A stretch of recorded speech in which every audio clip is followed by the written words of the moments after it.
ಶರಣರ ನಾಡು ಸೂಫಿ ಸಂತರ ಬೀಡು ಗಂಡು ಮೆಟ್ಟಿನ ನೆಲ ಗುಮ್ಮಟಿ ನಗರಿ ವಿಜಯಪುರ ಕೂಡ ಲೋಕಸಭೆ ಚುನಾವಣೆಗೆ ತಯಾರಾಗಿದೆ. ಬಿಸಿಲಿನ ಜೊತೆಗೆ ಇಲ್ಲಿ ಚುನಾವಣಾ ಕಾವು ಕೂಡ ಹೆಚ್ಚಾಗ್ತಾ ಇದೆ.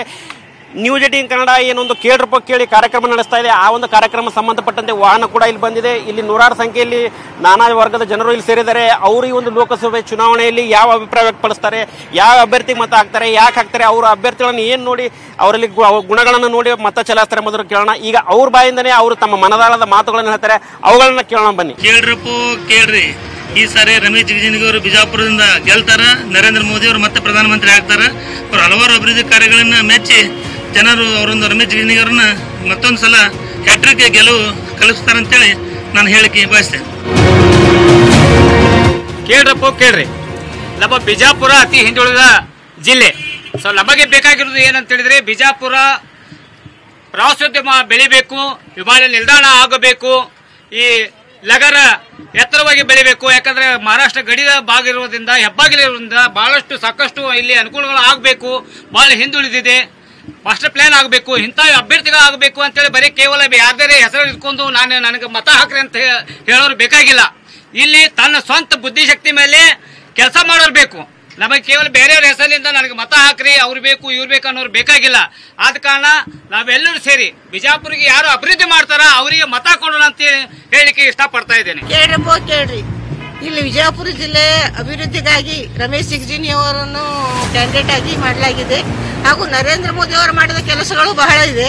ಮಹಿಳೆಯರಿಗಾಗಿ ದರ್ವೊಂದನ್ನು ಅವರು ಜ್ಯೋತಿ ಇದರದಾಗ್ಲಿ, ಆಮೇಲೆ ದರ್ಶನ್ ಕೊಡೋದಾಗ್ಲಿ, ಆಮೇಲೆ ಮಹಿಳಾ ಸಬಲೀಕರಣ ಆಗಲಿ, ಈಗ ಇಂಥವಂತೂ ರಮೇಶ್ ಜಿಗಜಿಣಗಿ ಅವರು ತೆಗೆದುಕೊಂಡು ಬಂದು ರಗಡ ಜನಪರ ಕಾರ್ಯಕ್ರಮಗಳನ್ನು ಮಾಡಿದ್ದಾರೆ. ಕೂಡಿ ಸ್ಥಾವರವನ್ನು ತಂದಿದ್ದಾರೆ. ಕುಡಿಯುವ ನೀರಿನ ವ್ಯವಸ್ಥೆಯನ್ನು ರಮೇಶ್ ಜಿಗಜಿಣಗಿ ಅವರು ಮಾಡಿದ್ದಾರೆ.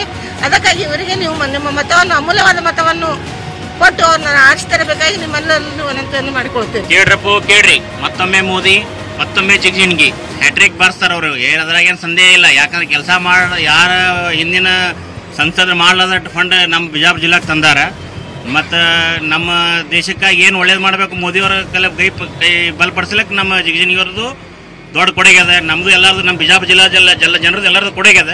ಅವ್ರದ್ದೆಲ್ಲರೂ ಕೊಡುಗೆಸಿಂದ ನಾವು ಆರಿಸ್ತಿರ್ತೀವಿ. ಮತ್ತು ಅವ್ರು ನಮ್ಮ ಬಿಜಾಪುರ ಜಿಲ್ಲಾಕ್ಕೆ ಸಾಕಷ್ಟು ಅಭಿವೃದ್ಧಿ ಕಾರ್ಯಕ್ರಮ ಮಾಡಿದ್ದಾರೆ. ಒಂದು ಕೂಡಿಗೆ ಸ್ಥಾವರದ್ದು ಮತ್ತು ಒಂದು 15-20 ಸಾವಿರ ಕೋಟಿ ಬರೀ ರೋಡು ಮತ್ತು ಟ್ರೈನ್ ಇದ್ರ ಸಂಬಂಧ ತಂದಾರ.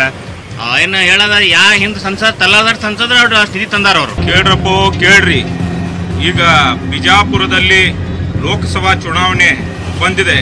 ಆದರೆ ನಮ್ಮ ಸಂಸದರು ಇನ್ನೂವರೆಗೂ ಕಾಣಿಸ್ತಾ ಇಲ್ಲ. ಕಳೆದ 10 ವರ್ಷಗಳಿಂದ ಅವರ ಸಾಧನೆ ಕೇವಲ ಒಂದೇ ಒಂದು ಆ ಬ್ರಿಡ್ಜ್ ಮಾಡಿದ್ದಾರೆ ಅಂತ ಹೇಳ್ತಾರೆ. ಅದು ಸಾಕಷ್ಟು ಹೋರಾಟಗಳ ಆದಾಗ ಆ ಒಂದು ರೈಲ್ವೆ ಬ್ರಿಡ್ಜ್ ಆಗಿರೋದು. ಅದರ ನಂತರ ಸೋಲಾಪುರ್ ಹೈವೇ ಹೇಳ್ತಾರೆ, ಅದರಲ್ಲಿ ಆದಷ್ಟು ಭ್ರಷ್ಟಾಚಾರ ಎಲ್ಲೂ ಕೂಡ ಆಗಿಲ್ಲ. ಈ ಬಾರಿ ಕೆಲಸ ಮಾಡುವ ಜಾತ್ಯತೀತ ವ್ಯಕ್ತಿ ಹಾಗೂ ಎಲ್ಲ ಸಮಾಜ, ಎಲ್ಲ ಧರ್ಮಗಳಿಗೆ ಜೊತೆಯಾಗಿ ತಗೊಂಡು ಹೋಗುವಂತ ವ್ಯಕ್ತಿಗೆ ಈ ಬಾರಿ ಬಿಜಾಪುರಿನ ಜನ ಮತ ನೀಡಲಿದ್ದಾರೆ. ಜೆಡಿಎಸ್ ಕಾಂಗ್ರೆಸ್ ಮೈತ್ರಿಯ ಒಂದು ಅಭ್ಯರ್ಥಿಗೆ ಅಭೂತಪೂರ್ವ ಗೆಲುವು ಆಗಲಿದೆ ಅಂತ ಹೇಳಿ ಈ ಸಂದರ್ಭದಲ್ಲಿ ನಾನು ಹೇಳ್ತೀನಿ. ಅಲ್ಲ, ಮತ್ತೊಮ್ಮೆ ಮೋದಿ, ಯಾಕಂದ್ರೆ ನಮ್ಮ ಭಾರತ ಎಲ್ಲ ದೇಶದ ಎಲ್ಲ ನಮ್ಮ ಜಗತ್ತಿನಲ್ಲೇ ಬಲಿಷ್ಠ ರಾಷ್ಟ್ರವನ್ನು ಮಾಡಿದ್ದಾರೆ ನರೇಂದ್ರ ಮೋದಿ ಅವರು. ಮತ್ತೆ ಪುಲ್ವಾಮ್ ದಾಳಿ ಆದ ನಂತರ 3 ದಿನದಲ್ಲಿ ಪಾಕಿಸ್ತಾನಂತ ದುರಹಂಕಾರ ಮತ್ತು ಪಾಪಿ ಪಾಕಿಸ್ತಾನ ಮೇಲೆ ಅಟ್ಯಾಕ್ ಮಾಡಿದ್ರು. ಎಷ್ಟಾಕ್ ಮಾಡಿದ್ರು, ಕಾಂಗ್ರೆಸ್ದವ್ರು ಅದನ್ನ ಆನ್ಸರ್ ಕೇಳ್ತಾರ, ಅಂದ್ರೆ ಅವ್ರ ಸಾಕ್ಷಿ ಕೇಳ್ತಾರ. ಇವ್ರು ಏನು ಪಾಕಿಸ್ತಾನದಾಗ ಹುಟ್ಟ್ಯಾರೋ ಏನು ಇಂಡಿಯಾದಾಗ ಹುಟ್ಟ್ಯಾರೋ ಬರಂಗಿಲ್ಲ. ಈ ಸಲ ನರೇಂದ್ರ ಮೋದಿ ಬರೋದು.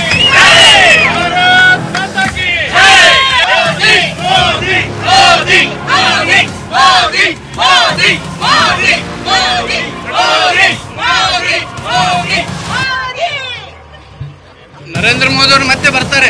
ಆದ್ರೆ ನಮ್ಮ ಲೋಕಲ್ ಮತಕ್ಷೇತ್ರದಲ್ಲಿ ನರೇಂದ್ರ ಮೋದಿ ಅವರ ಹೆಸರಲ್ಲೇನೆ ಕ್ಯಾಂಡಿಡೇಟ್ ಆರಿಸಿ ಬರ್ತೈತೆ ಹೊರತು ಬೇರೆ ಕ್ಯಾಂಡಿಡೇಟ್ ಹೆಸರಲ್ಲಿ ಅವರೆಲ್ಲ ನರೇಂದ್ರ ಮೋದಿ ಅವರೇ ನಮ್ಮಲ್ಲಿ ಆರಿಸಿ ಬರ್ತಾರ ತಿಳ್ಕೊಂಡು ನಾವು ಮತ ಹಾಕ್ತೇವ್ರಿ.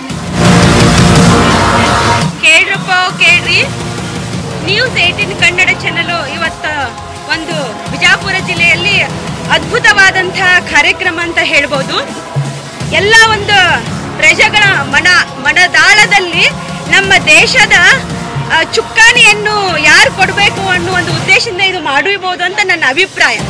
ಒಂದೇ ಒಂದು ಹೇಳ್ತೀನಿ ನಾನು, ಇವತ್ತ ವಿಶ್ವ ಕಂಡಂತ, ವಿಶ್ವಕ್ಕೆ ಮಾದರಿಯಾದಂಥ ನಮ್ಮ ಭಾರತ ದೇಶ ವಿಶ್ವಗುರು ಅಂತ ಹೇಳಕ್ ನನ್ಗೆ ಬಹಳ ಹೆಮ್ಮೆ ಅನಿಸ್ತದ.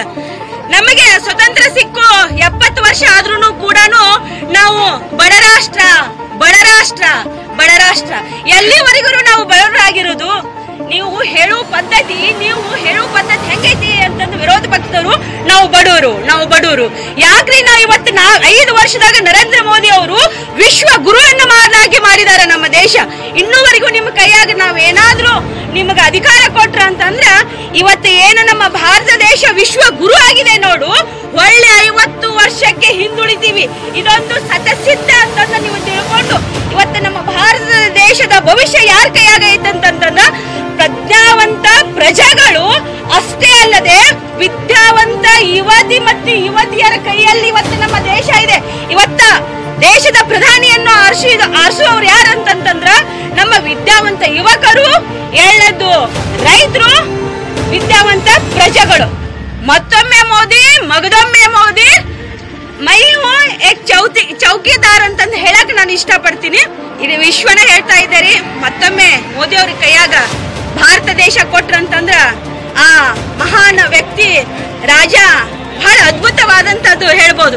ಇವರೆಲ್ಲ ಹೇಳಿದಾರ ಕಾಗಿ ಕುಣ್ಣಿ ನರಿ ಪರಿ ಎಲ್ಲ ಒಂದ ಕಡೆನೂ ಕೂಡಿದಾವ, ಆದ್ರ ಏನು ಯಶಸ್ವಿ ಆಗೋದಿಲ್ಲ.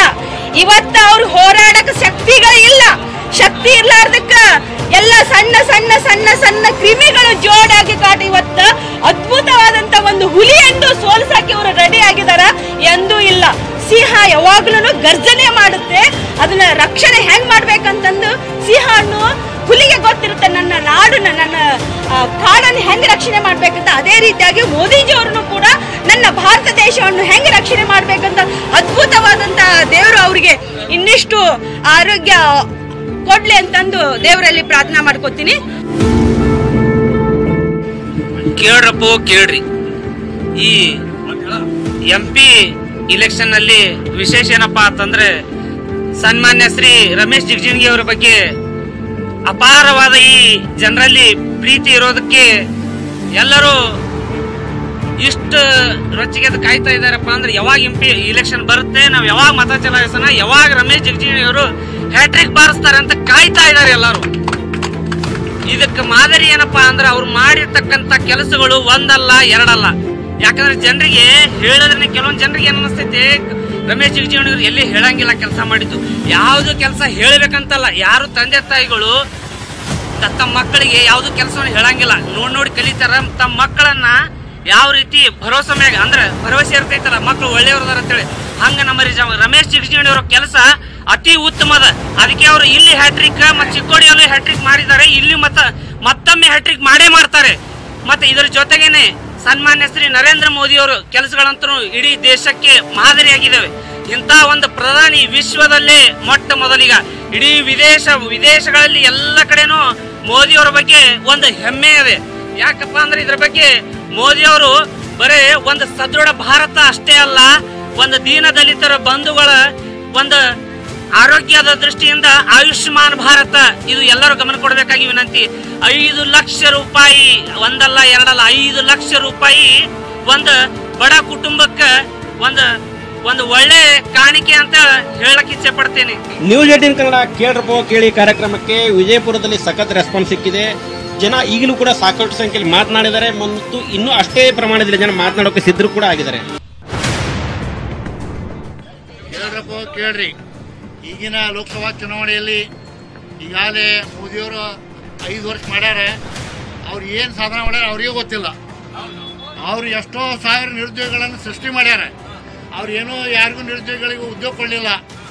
ಆದರೆ ಇವತ್ತಿನ ದಿವಸ ನಿರುದ್ಯೋಗಿಗಳು ಹೆಚ್ಚಾಗ್ಯಾರ. 10,000 ಕೋಟಿ ಜನ ಜಾಸ್ತಿ ಆಗ್ಯಾರ ನಿರುದ್ಯೋಗಿಗಳು. ಅದಕ್ಕೆ ಸದ್ಯಕ್ಕೆ ಈ ಬಿಜೆಪಿ ಅವ್ರನ್ನ ಅನ್ನೋದಿಲ್ಲ, ಅವರು ಮೋದಿ ಅಂತಾರ. ಮೋದಿ ಬಿಜೆಪಿ ಅನ್ನೋದಿಲ್ಲ, ಅವರು ಮೋದಿ ಅಂತಾರ. ಆದ್ರೆ ಮೋದಿ ತಗೊಂಡು ಏನ್ ಮಾಡೋದ, ಇವರು ವಿದೇಶದಾಗಿರುವಂತ ಕಪ್ಪು ಹಣ ತರ್ತೀವಿ ಅಂದ್ರು. ಎಷ್ಟು ತಂದ್ರು ಯಾರಿಗೂ ಇಲ್ಲ. ಇದೆಲ್ಲ ಅವ್ರದ್ದು ಬೊಂಬಾಟ ಅದ. ಅದಕ್ಕೆ ಬರುವ ಲೋಕಸಭಾ ಚುನಾವಣೆಯಲ್ಲಿ ಮೋದಿ ಅವ್ರನ್ನ ಸೋಲಿಸಲೇಬೇಕು. ಕೇಳ್ರಪ್ಪ ಕೇಳ್ರಿ, 2019ನೇ ಒಂದು ಲೋಕಸಭಾ ಚುನಾವಣೆಯಲ್ಲಿ ಬಿಜಾಪುರ ಜಿಲ್ಲೆ MP ಯಾರದಾರ ಅನ್ನೋದು ಯಾವ ಮೂಲೆಯಲ್ಲಿ ಇದ್ರೂ ಗೊತ್ತಿಲ್ಲ. ಎದ್ದು ಬಂದು ಇವತ್ತು ಎಲ್ಲರ ಮುಂದೆ ಮೋದಿ ಅಂತ ಹೇಳ್ಕೊತಿದ್ದಾರೆ. ಆ ಮೋದಿ ಇರ್ಬೇಕಾದ್ರೆ ಎಲ್ಲಾ ರಾಜ್ಯಗಳಲ್ಲಿ ಎಲ್ಲಾ MP ಗಳಲ್ಲಿ ಆ ಮೋದಿಗೆ ನಿಲ್ಲಿಸಿ ಆರಿಸ್ತೊಂಬರ್ರಿ. ಯಾಕಂತ ಕೇಳಿದ್ರೆ ನಿಮ್ಮಲ್ಲಿ ಆ ತಾಕತ್ತಿಲ್ಲ. ಒಂದೇ ಹೇಳ್ತೇನೆ, ಮಂಡ್ಯದಲ್ಲಿ ಇವತ್ತು ನಿಮ್ಮ ವ್ಯಕ್ತಿಗಳನ್ನ ಹಾಕದೆ ಇನ್ನೊಬ್ಬರ ಕೈ ಹಿಡಿತಿದೆಯಲ್ಲ, ಆ ಒಂದು ಅದಕ್ಕೆ ಹೇಳ್ರಿ, ಆ ಒಂದು ಸರ್ಕಾರ ಒಂದು ಇನ್ನೊಂದು ಹೇಳ್ತೀನಿ. ಇವತ್ತು ಬಿಜಾಪುರ ಬಗ್ಗೆ ಹೇಳ್ತೇನೆ. ಈ ಬಿಜಾಪುರದಲ್ಲಿ MP ಎಂದರೆ ಈ ಬಿಜಾಪುರದ MP ಅವರು ಆದರ್ಶ ಗ್ರಾಮವನ್ನ ಇವತ್ತು ಆದರ್ಶ ಗ್ರಾಮ ಅಂತ ಕೊಟ್ಟಿದ್ದಾರೆ. ಇಂಥ MP ಅವರು ಬೇಕು ಅಥವಾ ನಮ್ಮ ಒಂದು ಸಮ್ಮಿಶ್ರ ಸರ್ಕಾರದಂತ ಬಡ ಕುಟುಂಬಗಳಿಗೆ ಅನ್ನ ನೀಡಿ ಎಲ್ಲರ ಶಕ್ತಿ ಇಡುವುದು ಸುಳ್ಳು ಹೇಳುವುದಲ್ಲ. ಇದು ಚೌಕಿದಾರ ಅಲ್ಲ, ಇದು ಚೋಳದಾರ ತೆರಕಿಸಿದೆ ನಮ್ಮ ದೇಶದಲ್ಲಿ ಇವತ್ತು ಎಲ್ಲರೂ ಹೊರಟಾಗಿ. ಅದಕ್ಕಾಗಿ ಸಮ್ಮಿಶ್ರ ಸರ್ಕಾರ ಯಾವುದೇ ವ್ಯಕ್ತಿ ಕೊಟ್ಟರು ಇವತ್ತು ನಾವು ಬಿಜಾಪುರ MP ಅಂತ ಒಳಗೆ ಆಯ್ಕೆ ಮಾಡೇ ಮಾಡ್ತೇವೆ ಅಂತ ಹೇಳಿ ಈ ನಮ್ಮ ದೇಶಕ್ಕೆ ಮೋದಿ ಬಿಟ್ರೆ ಮತ್ತೊಬ್ರು ಪ್ರಧಾನಮಂತ್ರಿ ಆಗುವ ಅಭ್ಯರ್ಥಿ ಯಾರು ಇಲ್ಲ. ಈಗ ಕಾಂಗ್ರೆಸ್ ಅಂದ್ರೆ ಪಪ್ಪು ಯಾಕೆ ಕಾಲಕ್ಕೂ ಆಗಲ್ಲ. ಅವ್ನಿಗೆ ಹೆಸರು ಹೇಳಕ್ ಬರಲ್ಲ, ಚಂದಾಗೆ ವಿಶ್ವೇಶ್ವರ ಹೆಸರು ಹೇಳಕ್ ಬರಲ್ಲ. ಇವನ್ ಯಾರು ಅರ್ನಾಕ್ ಬರಲ್ಲ ಬಾಯಿಲೆ. ಇವ ದೇಶ ಆತಾರಂತ ಒಂದ್ ಕಂಡೋಲೆನ್ಸ್ ಮೆಸೇಜ್ ಬರಕ್ ಬರಲ್ಲ ಇವರಿಗೆ. ಮೊಬೈಲ್ ನೋಡಿ ಕಂಡೋಲೆನ್ಸ್ ಮೆಸೇಜ್ ಬರೀತಾನ. ದೇಶದ ಭದ್ರತೆ ಸುರಕ್ಷೆ ಎಲ್ಲ ನೋಡಿದ್ರೆ ಮೋದಿ ಪ್ರಧಾನಮಂತ್ರಿ ಆಗ್ಬೇಕು. ಜಿಗಜಿಣ್ಣವರು ಸಾಕಷ್ಟು ಕೆಲಸ ಮಾಡ್ಯಾರ. ಅಮೃತ ಯೋಜನೆ ಬಂದದ, 4 ಲೇನ್ ಸ್ಯಾಂಕ್ಷನ್ ಮಾಡಿ ಸ್ಟಾರ್ಟ್ ಆಗ್ಯದ ವರ್ಕ್. ಇಲ್ಲಿ 2 ಬಿಜಾಪುರಕ್ಕೆ ಓವರ್ ಬ್ರಿಡ್ಜ್ ಮಾಡ್ಯಾರ. ಎಲ್ಲ ಕಡೆ ಎಲೆಕ್ಟ್ರಿಫಿಕೇಶನ್ ಆಗ್ಯದ. ನೈರ್ಮಲ್ಯ ಯೋಜನೆ ಜಾರಿ ಆಗತ್ತಾವ. ಅದಕ್ಕೆ ನಾವು vote for Modi, vote for Jigajinagi.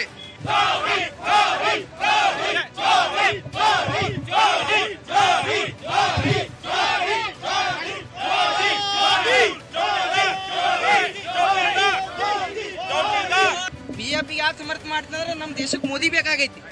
Modi ಬೇಕಾಗ್ಯದ ಅಂತ ಹೇಳಿ ನಾವು ವೋಟ್ ಹಾಕ್ತೀನಿ ಹೊರತು MP ಕ್ಯಾಂಡಿಡೇಟ್ ವೋಟ್ ಹಾಕಂಗಿಲ್ಲ. MP ಕ್ಯಾಂಡಿಡೇಟ್ ಅಂತ ಹೇಳಿ ನಾವು ಬಿಜಾಪುರದಾಗ ವೋಟ್ ಹಾಕಂಗಿಲ್ಲ. ಈಗೇನು ಆ VVPATದಲ್ಲಿ ಅಭ್ಯರ್ಥಿ ಫೋಟೋ ಹಾಕ್ಬೇಕಂತ ಹೇಳಿ ಡಿಸೈಡ್ ಮಾಡ್ಯಾರ. ಆ ಫೋಟೋ ಮ್ಯಾಗ ಆ ರಮೇಶ್ ಜಿಗಜಿಣಿ ಅವ್ರ ಫೋಟೋದಾಗದಲ್ಲಿ ನಮ್ಮ ನರೇಂದ್ರ ಮೋದಿ ಅವ್ರ ಫೋಟೋನೇ ಹಾಕ್ಬಿಟ್ರು. ಯಾಕಂದ್ರೆ ನಾವು ಅವ್ರನ್ನ ತಿಳ್ಕೊಂಡು ವೋಟ್ ಹಾಕತ್ತೀವಿ.